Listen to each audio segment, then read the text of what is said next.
Hello दोस्तों, लियो Tolstoy के जीवन की एक घटना आपके समक्ष में रखने का प्रयास करते हैं। तो चलिए बताते हैं। ईश्वर की अनन्य श्रद्धा लियो टॉलस्टॉय पर थी। वे अक्सर सवेरे सवेरे ईश्वर की आराधना करने के लिए चर्च जाया करते थे। एक दिन की बात है, लियो टॉलस्टॉय ने सोचा आज थोड़ा जल्दी चलते हैं, शांत वातावरण में ध्यान करूंगा।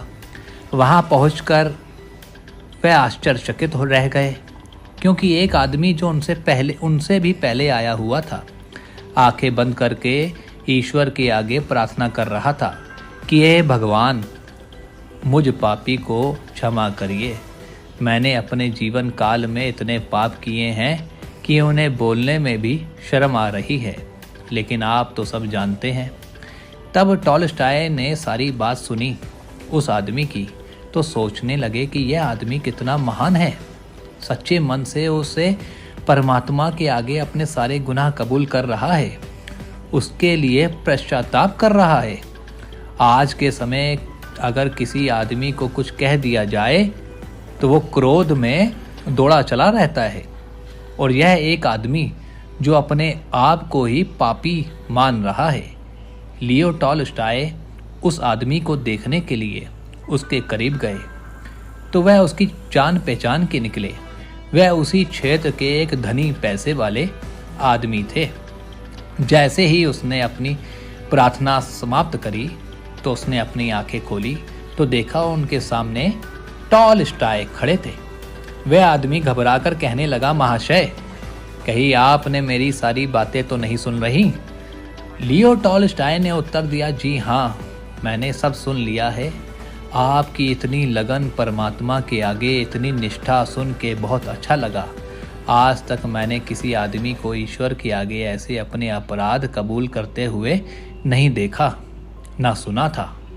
लियो टॉलस्टॉय की बात सुनकर वह आदमी नाराजगी व्यक्त करते हुए सब बातें कहने लगा कि ये मेरी बात मेरी और ईश्वर के बीच में हुई है।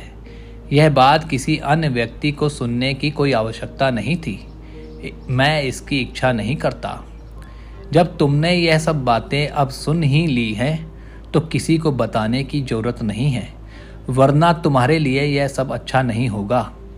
उसकी यह बात सुनकर टॉलस्टॉय बहुत आश्चर्यचकित हुए।